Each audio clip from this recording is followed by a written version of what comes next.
Philippe Bertin, les carnets d'un confiné. Bonjour chers amis. Hier j'ai eu une bonne nouvelle. J'ai reçu dans ma boîte aux lettres mon hebdomadaire préféré. Je me précipite et je tourne les pages. Elle me raconte la semaine d'avant le confinement. C'était hier, enfin, mais ça paraît être à des années-lumière. Dans les rubriques locales du journal, c'est la vie qui va et qu'on raconte. Il y a plein de photos. Je les croyais en fait oubliées, disparues, envolées. J'aperçois en bas d'une des pages la photo d'une randonnée pédestre dans une petite commune des environs.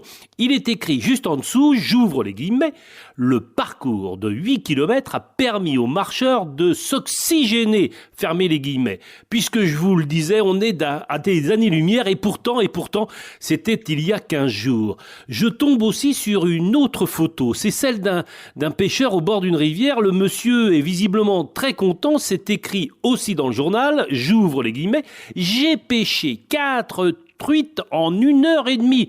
Fermez les guillemets.